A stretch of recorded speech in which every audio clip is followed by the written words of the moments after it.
오늘 우리에게 은혜가 필요합니다. 이런 제목으로 말씀을 함께 나누겠습니다. 다시 본문을 한번 보겠습니다. 다시 우리 주 예수 그리스도를 변함없이 사랑하는 모든 자에게 은혜가 있을지어다. 주 예수 그리스도는 어떤 분이신가? 화면을 한번 보겠습니다. 여기 색깔을 한번 보세요. 화면 색깔을 보면 이 색깔이 황금색이죠. 황금색 하면 우리 학생들 무엇이 떠오릅니까? 그렇죠. 황금색은 가장 귀하고 값비싼 것이죠. 그래서 황금은요, 천국을 상징합니다. 하나님이 우리를 사랑하셔서 우리와 함께 영원히 살 그 천국을 황금색은 표현하고 있습니다. 그래서 성경 말씀에 보면 천국은 황금길로 되어 있다 이렇게 표현한 것은 천국은 그것만큼 가장 값지고 귀한 것이기 때문에 천국을 그렇게 표현한 것이죠. 하나님께서는 이 세상과 우리 한 사람 한 사람을 만드시고 그리고 우리를 너무 소중하게 여기셔서 천국에서 우리와 함께 영원히 살기를 원하시는 것입니다. 그런데 이 하나님과 멀어지게 하고 천국에 갈 수 없게 하는 그것이 한 가지가 있습니다. 하나님은 거룩하신 분인데 거룩하지 못한 것, 그리고 하나님에게서 멀어진 것, 그것이 뭐냐? 두 번째 색깔을 보겠습니다. 자, 무슨 색이죠? 검정색 하니까 어떤 생각이 드나요? 어둡고 그리고 왠지 더럽혀진 것이 생각나죠. 바로 검정색은 죄를 상징하는 것입니다. 그렇습니다. 죄는 뭐냐면 하나님 기뻐하시지 않는 생각, 말, 행동. 여러분 그런 것이 있나요, 없나요? 있죠. 그런데 죄 중에서 가장 큰 죄는 무엇일까요? 우리 초등학생들 한번 맞춰볼까요? 죄 중에서 가장 큰 죄, 하나님이 가장 미워하시는 죄는 무엇일까요? 그것은 하나님을 알지 못하는 것, 하나님을 거부하는 것이에요. 나는 하나님 필요 없어요. 그런데 성경 말씀 로마서 3장 23절에 보면 모든 사람이 다 죄를 범하였다고 말씀하고 있어요. 그럼 그 모든 사람에 목사님도 들어가고 여러분들 들어갈까요, 안 들어갈까요? 여러분들도 다 포함되어져 있는 거죠. 근데 로마서 6장 23절 말씀에 보면 죄를 지은 사람은 죄에 대한 대가가 따르는데 죄의 대가는 무엇이라고 했죠? 사망이라고 했어요. 사망은 하나님께 그 죄에 대한 심판을 받아서 영원히 형벌받는, 한번 따라해 볼까요? 지옥. 그래서 모든 사람은 다 죄로 인하여서 지옥 갈 수밖에 없는 이런 비참한 상태에 놓이게 되었어요. 근데 하나님께서 우리를 사랑하셔서, 자, 세 번째 색깔 한번 보세요. 자, 무슨 색이죠? 빨간색 하면 생각나는 게 뭐가 생각나죠? 피. 그렇죠. 피에 생명이 있고요. 피 흘림이 없으면 죄 사함이 없다고 성경이 말씀하고 있어요. 그래서 예수님께서 이 땅에 사람의 몸을 입고 오셨어요. 요한복음 3장 16절에 하나님이 우리를 이처럼 사랑하사 독생자를 주셨다고 했어요. 하나님의 독생자가 누구죠? 예수님. 하나님의 독생자가 예수님이세요. 그 하나님의 독생자 예수님께서 이 땅에 오셔서 우리 죄를 대신하여 십자가에서 피 흘려 죽으셨어요. 우리의 죄값을 치르기 위해서. 로마서 5장 8절 말씀에 우리가 아직 죄인 되었을 때에 예수님께서 우리 죄를 위하여 십자가에서 피 흘려 죽으심으로 하나님이 우리를 이렇게 사랑하신다는 그 하나님의 사랑을 확정하여 주셨다고 했어요. 자, 그 다음 색깔을 한번 보겠습니다. 무슨 색이죠? 하얀색이죠. 하얀색은 깨끗한 색이죠. 그러면 우리의 시커먼 죄가 어떻게 하얗게 깨끗하게 될까요? 바로 예수님을 믿는 거예요. 예수님이 십자가에서 나의 죄를 대신하여 십자가 피 흘려 죽으신 그 예수님의 십자가의 공로를 믿는 거예요. 여러분, 그리고 그 예수님은 우리를 위한 십자가에 죽으실 뿐만 아니라 3일 만에 다시 부활하셨죠. 그 예수님을 내가 믿는 것입니다. 요한일서 1장 9절 말씀에 보면 우리가 죄인됨을 자백하면 우리의 죄를 깨끗하게 해주시고 우리의 모든 더럽혀진 불의에서 우리를 깨끗하게 해주신다고, 이렇게 흰색처럼 깨끗하게 해주신다고 말씀해 주셨어요. 우리의 죄는 물 같은 것 가지고, 세제 같은 것 가지고 지워지지 않습니다. 우리의 죄는 오직 예수님이 우리를 위하여 십자가에 피 흘려 죽으신 예수님의 피로만 우리의 죄를 씻는 것입니다. 한번 따라해 볼까요? 영접하는 자, 곧 그 이름을 믿는 자에게는 하나님의 자녀가 되는 권세를 주셨으니. 사랑하는 여러분, 그리고 우리 학생들, 유치부 아이들까지도 여러분 예수님을 믿으시기를 원해요? 또 믿고 있어요? 그럼 다시 한번 목사님이랑 기도했으면 좋겠어요. 자, 가슴에 손을 얹고 그리고 눈을 감고 목사님을 따라서 기도하겠습니다. 어른들도 다시 한번 가슴에 손 얹고 지시실된 마음으로 고백하며 저를 따라 기도하기 바랍니다. 하나님, 저는 죄인입니다. 저의 죄를 용서하시기 위하여서 예수님이 이 땅에 오셔서 저의 죄값을 대신 치르시고 십자가에서 죽으시고 3일 만에 부활하신 것을 믿어요. 예수님, 예수님, 예수님, 지금 제 마음속에 오세요. 지금부터 영원까지 저를 떠나지 말아주세요. 예수님의 이름으로 기도합니다. 아멘. 자, 조용히 눈을 뜨고요. 여러분, 자, 세 번째 색깔을 보세요. 자, 무슨 색이죠? 초록색. 초록색은 풀처럼 무럭무럭 자라가는 것을 보여주는 거죠. 그래서요, 이 초록색처럼 우리는 이제 예수님을 믿는 우리는 하나님의 자녀. 다시, 예수님 믿는 우리는 하나님의 자녀. 하나님의 남자는 하나님의 아들, 여자는 하나님의 딸, 하나님의 아들, 딸, 하나님 자녀가 되었어요. 그러면 우리가 하나님의 자녀로 어떻게 돼야 되죠? 그 자리에 있어요? 조그만 자리에 그 자리에 있어요? 어떻게 해요? 자라가야 되죠. 하나님의 자녀로 무럭무럭 자라가는 그것이 초록색과 같은 것이죠. 그러면 여러분 질문합니다. 하나님의 자녀로 어떻게 자라갈까요? 어떻게 자라갈까요? 그렇죠. 은혜를 받아야 자라가는 거예요. 따라합시다. 은혜를 받아야 자라갑니다. 예, 키만큼은 뭐합니까? 하나님의 자녀의 성품이 안 자라가는데, 하나님의 자녀의 성품으로 자라가려고 하면 하나님께 은혜를 받아야 자라가는 것입니다. 한번 따라해 볼까요? 예수님, 내게 은혜가 필요합니다. 필요합니다. 예, 우리에게 뭐가 필요하다고요? 은혜가 필요하다는 거예요. 목사님이 또 이쪽으로 가서 한번 또 이야기할게요. 자, 우리가 살아가면서 이 세상에 필요한 건 많아요. 근데 착한 일을 한 사람이 많아요.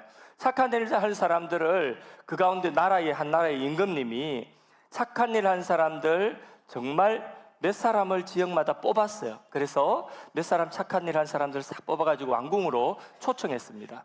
그 왕궁에 초청해가지고 그 사람들에게 잔치를 베풀어주고 임금님이 이야기합니다. 한 가지 상을 줄 테니까 한 가지 원하는 것을 구하라고 이야기했습니다. 그러니 어떤 사람은 임금님에게, 임금님, 우리 집에 가난해서 지붕에 비가 새요. 지붕 좀 고쳐주면 안 돼요? 예, 임금님이 그 집에 사람을 보내서 지붕을 고쳐주고 집을 깨끗하게 수리해 줍니다. 어떤 사람은, 임금님, 우리 아들이 취직이 안 됐어요. 우리 아들 오랫동안 실업자로 있어요. 취직 좀 시켜주세요. 임금님이 그럼 그 아들을 취직시켜 주어라 해서 그 취직을 시켜주었어요. 또 어떤 사람은, 임금님, 우리 어머니가 편찮으신데 우리 어머니가 가난해서 약을 드시지 못하고 병원에 가지 못해요. 우리 어머니 약값 좀, 병원비 좀 있으면 좋겠어요. 그러니까 임금님이 그러면 병원을 소개해주고 치료받을 수 있도록 해주라. 그렇게 해서 소원을 들어주세요. 어떤 사람은요, 그 마을을 너무 아끼는 거예요. 임금님, 우리 마을은 너무 시골이라서 길이 없어요. 그래서 우리 마을에 길 좀 내주면 안 돼요? 임금님이 길을 내주는 거예요. 임금님, 우리 마을에 학교가 없어요. 그래서 아이들이요 멀리 걸어서 학교에 다녀요. 임금님이 그러면 그 마을에 학교를 지어주라 했어요. 이렇게 모두가 선행을 행한 사람들이 임금님께 하나씩 소원을 구하여서 자기 소원을 다 만족시키고 하나씩 선물 보따리를 가지고 고향으로 돌아가는 것입니다. 그런데 한 사람은요, 유독 아무런 것을 요구하지 않는 거죠. 임금님에게 무엇을 구하느냐? 임금님, 저는 임금님이 다스리는 나라에서 임금님의 은덕에 저는 부족한 것 없이 너무 행복하게 잘 지내고 있어요. 그러나 제게 소원이 한 가지 있다고 한다면, 다른 것 다 필요 없고 제게 한 가지 소원이 있다고 한다면, 임금님이 이후에라도 우리 마을 근처에, 우리 집안 근처에 오시면 저희 집에 누추한 곳이지만은 한번 찾아오셔서 저희 집에 찾아오셔서 저희가 차라도 임금님에게 한 잔 대접해 드리면 그것이 우리 가문대대의 영광이겠습니다. 그랬습니다. 그랬더니 다른 사람들은 다 선물 보따리를 가지고 집으로 돌아가는데, 그날 이 사람은 아무것도 가지지 못한 채 빈손으로 고향에 돌아가는 것입니다. 사람들이 이야기합니다. 저 친구 바보 아니야? 왜 임금님에게 아무것도 구하지 않지? 그러면서 이 임금님에게 아무것도 받아오지 못하는 그 사람을 바보라고 했습니다. 동네 사람들도 그 사람을 원망합니다. 뭐라고 하느냐면, 아니 누구처럼 우리 동네에 길 좀 내려고 하지, 우리 동네에 다리 좀 놔달라고 하지, 이렇게 그 사람을 바보라고 합니다. 그런데 몇 날 며칠이 지나고 신기한 일이 벌어졌습니다. 무슨 일이냐면, 그 마을에 큰 포크레인이 들어와서 길을 닦기 시작하는 거예요. 현대건설에서. 그리고 그 마을의 개울에 다리를 놓기 시작하는 거예요. 삼성건설에서. 이렇게 광고해도 되나? 그렇게 길을 닦고 다리를 건설하고, 그리고 거기에 자기 집에 비가 새고 또 집이 누추한데 그 집을 건설해서 사서 반듯하게 새로 만들어주기 시작합니다. 마당을 넓히고요. 그리고 그 집에 나중에 보니까 2,000살이, 임금님 살이 막 택배로 오는 거예요. 그리고 며칠 있다가 임금님이 그 집에 찾아온다는 소식이 들렸어요. 임금님이 오기 전에, 며칠 전에 요리사들이 막 오는 거예요. 그러더니 그 집에 밤낮으로 택배가 계속 오는 거예요. 다 왔어요. 자, 여러분, 이 사람 바보입니까? 바보가 아닙니까? 이 사람이 세상에서 가장 지혜로운 사람이죠. 그죠? 자, 이 사람은 다른 모든 것 필요 없고 한 가지만 구했죠. 임금님이 우리 집에 들어오시면 우리 가문 대대의 영광이겠습니다. 자, 오늘 하나님 말씀, 본문 말씀 다시 한번 읽어보겠습니다. 시작. 우리 주 예수 그리스도를 변함없이 사랑하는 모든 자에게 은혜가 있을지어다. 아멘. 예, 우리 예수님 한 분만을 사랑하고 의지하고 섬기는 그것이 우리에게 은혜의 최고의 비결인 것입니다. 한번 따라할까요? 예수님 안에 만 가지 은혜가, 세계적인 은혜가 다 들었다. 할렐루야. 여러분, 그 예수님 사랑하세요. 그 예수님 마음속에 모시세요. 그리고 그 예수님과 평생 함께 예수님 떠나지 않고 살아가기를 바랍니다.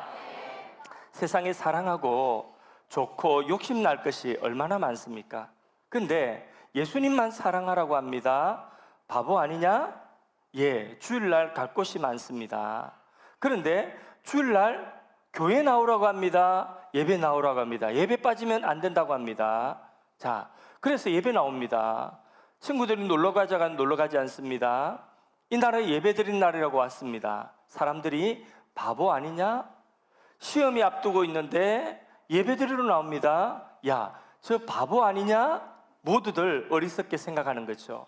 자, 길에 산책을 갑니다. 산책을 가는데 두 사람이 나란히 길을 걸어갑니다. 그 뒤에 예쁜 강아지가 한 마리 발 뒤에 졸졸졸졸 따라가는 거예요. 자, 두 사람 중에서 저 강아지의 주인이 누구일까? 강아지가 이 사람 발에도 냄새를 맡고 저 사람 발에도 냄새를 맡습니다. 그래서 누가 주인인지 몰라요. 강아지가 두 사람을 졸졸 따라가다가 갈림길이 딱 나왔습니다. 그런데 한 사람은 이쪽으로 갔습니다. 한 사람은 반대쪽으로 갔습니다. 그러면 그 강아지는 누구를 따라갈까요? 주인 따라가는 거죠. 그렇죠? 주인을 따라서 가는 것입니다. 마찬가지로 우리는 주일날 무슨 일이 있어도 우리가 6일 동안은 학교에 가고 친구들과 교회 안 다니는 친구들과 똑같이 그렇게 학교에 가고 어른들은 똑같이 직장에 갑니다. 그렇게 직장과 학교에서 세상에 믿지 않는 사람들과 똑같은 일을 합니다. 그런데 우리의 주인이 누구인지, 우리가 누구를 사랑하고 누구를 섬기는지, 그것이 어디에서 드러나는 거죠? 가장 기본적으로 어디서 드러나는 거죠? 주일날 우리가 어디를 가는지, 무엇을 빠지고 어디를 가는지, 그것을 보면 우리의 주인이 누구인지 알 수 있는 것이죠. 그러면 우리의 주인은 누구죠? 예수님. 맞습니까? 우리의 주인은 누구죠? 예수님. 예수님이 우리의 주인인 것입니다. 그래서 주인 대신 예수님께 나와서 예수님 사랑해요 고백하면서 하나님 앞에 예배를 드리는 것이죠. 예수님은 은혜의 길입니다. 만 가지 은혜가 예수님 안에 다 있습니다. 맞습니까? 우리는요, 우리의 위치 선정을 잘해야 돼요. 우리가 어디 있느냐 하는 것이 너무나 중요한 것입니다. 시편 1편 말씀에 보면 어떤 사람은 악인의 길에 서고 오만한 자리에 씁니다. 그 사람 복이 없는 사람이에요. 그 사람 은혜 못 받을 사람이에요. 그런데 우리는 어디에 있어야 되느냐 하면 요한복음 15장 5절 말씀을 화면을 보고 같이 큰 목소리로 읽습니다. 시작. 아멘. 예. 4절 말씀에는 뭐라고 되어 있냐면 나는 포도나무요. 예수님 자신이 포도나무라겠고 우리는 그의 가지라고 했습니다. 우리가 예수님께 붙어 있으면, 예수님 안에 있으면 많은 열매를 맺지만은 예수님을 떠나가면, 가지가 나무에서 떨어져 가면 거기에는 아무런 열매를 맺을 수 없다는 것과 같이 우리가 있어야 되는 자리는 어디죠? 따라합시다. 예수님 안. 예수님. 저는 예수님을 떠나지 않겠습니다. 우리가 교회에 와서 예배 드릴 때에 제일 하나님 기뻐하시는 기도는 뭔지 아십니까? 예수님 사랑합니다. 예수님 평생 저는 떠나지 않겠습니다. 예수님 은혜 주세요. 그 은혜로 내가 삽니다. 이 기도를 하면 하나님이 가장 기뻐하시는 것입니다. 그래서요, 우리가 다 사랑하고 다 좋아하고 다 가지려고 한다면 아무것도 얻을 것이 없습니다. 오직 우리 주 예수 그리스도를 변함없이 사랑하는 거기에서 만 가지 은혜가 우리에게 주어지는 줄로 믿습니다. 내 구주 예수를 더욱 사랑 엎드려 비는 말 이것일세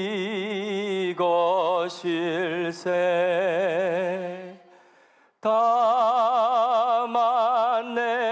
내비는 말 내 구주 예수를 더욱 사랑 더욱 사랑 할렐루야. 예. 그런데 여러분, 예수님 사랑하는 방법이 무엇인지 아십니까? 예수님 사랑하는 방법 한번 우리 학생들 가운데서 맞춰볼까요? 예수님 사랑하는 방법 목사님 가르쳐 줄게요. 예수님의 몸을 사랑하는 거예요. 예수님의 몸은 교회예요. 그래서 교회를 사랑하는 것, 교회 안에는 예수님의 은혜가 있어요. 그래서 교회 와서 뒹굴어도 은혜가 되는 거예요. 교회 와서 졸아도 은혜가 돼요. 교회는 예수님의 은혜의 집인 것입니다. 예수님의 몸이에요.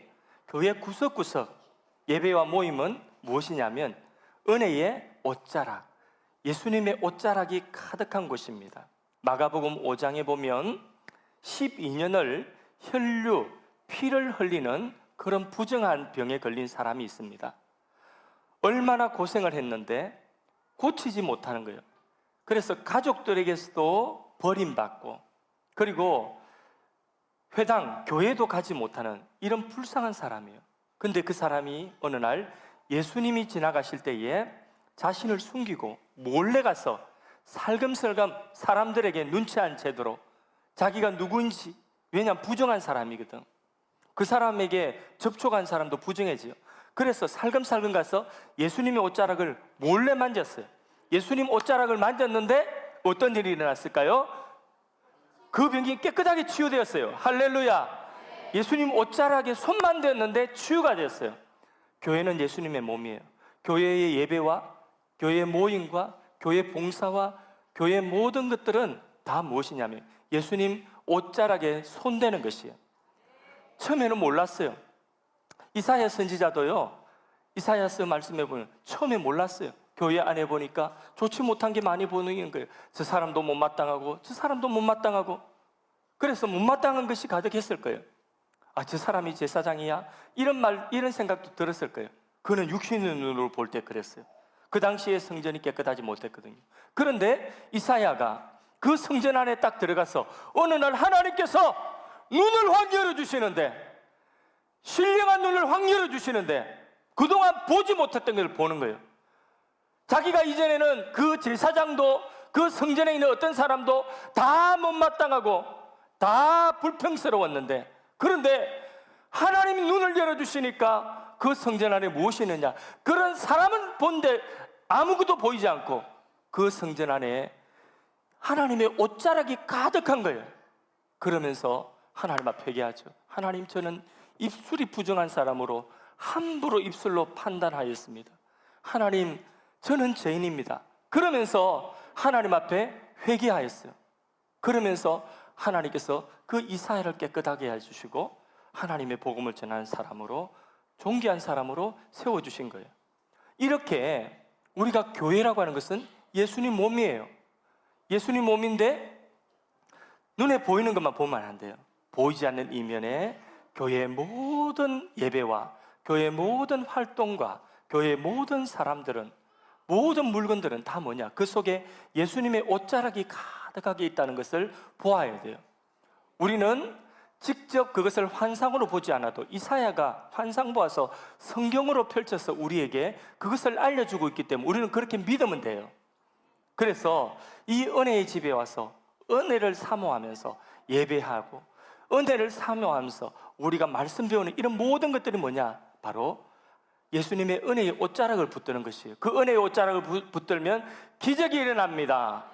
하나님의 능력을 받습니다. 하나님의 지혜를 받습니다. 하나님의 은사가 임합니다. 하나님께 놀랍게 쓰임 받습니다. 여러분에게 세계적인 은혜가 임하기를 축복합니다. 우리 학생들에게 세계적인 은혜, 만 가지 은혜가 부어지기를 축복하고, 학생들을 축복하는 어른 세대에게도 그 은혜가, 만 가지 은혜가 우리에게 있기를 원합니다. 만 가지 은혜를 받았으니 내 평생 슬프나 즐거우나 내 몸을 주님께 온전히 바쳐서 주님만 위하여 늘 살겠네. 아멘. 여러분, 우리의 눈을 열어서 이곳 가득하게 하나님의 은혜의 옷자락, 예수님의 은혜의 옷자락이 가득한 것을 볼 수 있기를 바랍니다. 그래서요, 어떤 사람은요, 휴지를 떨어뜨린 사람이 있지만은, 커피를 마시고 음료를 마시고 그 자리에 두는 사람이 있지만은, 어떤 사람은 그것이 긁어치고 깨끗지 못하니까 그것을 치우는 사람이 있습니다. 그것을 치우는 사람은 예수님의 옷자락에 손을 대는 사람이에요. 여러분들도 교회를 어지는 사람이 아니라, 어지럽히는 사람이 아니라 그것을 깨끗하게 치우는 그런 사람 되기를 바랍니다. 은혜의 옷자락을 붙잡고. 그래서요, 부모님들이, 우리 교회는요 예배 드릴 때에 예배 시간에 깨끗하게 청소되어 있지요. 가정마다 돌아가면서 그렇게 1년에 한 번 또는 두 번씩 가정마다 이 본당 청소를 할 수 있도록 당번을 정해놨어요. 그때는 엄마 아빠만 오는 것이 아니라 우리 아이들도 같이 와서 걸레를 가지고 내가 앉아서 예배드리는 예배당을 의자를 한 번씩 닦는, 그것도요 예수님 옷자락을 붙드는 것이에요. 그래서 무엇을 하든지 교회 안에서 예수님을 사랑함으로 하는 모든 일들은 은혜의 옷자락 붙잡는 일이에요. 그러면 그 속에 만 가지 은혜, 세계적인 은혜, 하나님이 비전을 부어주시고 그 비전을 이루시는 그 은혜를 여러분들이 받을 수가 있습니다. 여러분, 은혜가 안 되는 길은 가지 마시고, 은혜가 안 되는 말은 하지도 마시고, 은혜가 안 되는 사람은 멀리하고 은혜 안에서 살아야 되는 것입니다. 큰 은혜 사모합시다. 세계적인 은혜 받기를 사모합시다. 은혜의 길은 예수님, 은혜의 집은 교회. 이 말씀 붙들고 큰 은혜 구하면서 은혜 받아서 은혜 흘러보는 은혜의 유통자가 되기를 축복합니다. 자, 교회를 사랑하는 것이 예수님 사랑하는 것이다. 예수님이 사랑하는 사람을 귀하게 여기는 것, 예수님이 사랑하는 것을, 예수님이 사랑하고 귀하게 여기는 그 일을 귀하게 여기는 것, 그것이 예수님 사랑하는 길입니다. 우리가 다른 사람 보고 다른 사람을 함부로 판단하지 마시고 사람을 볼 때에 예수님이 사랑하는 사람으로 볼 수 있기를 원합니다. 지금도 이 은혜 밖에 떠나 있는 우리 가족들, 또 엄마 아빠, 또 우리 주위에 있는 사람들, 그 사람들을 11월 26일 새생명 축제에 초청하여서 하나님의 은혜 안에 함께 거할 수 있도록 우리가 기도하면서 그들에게 전도했으면 좋겠습니다.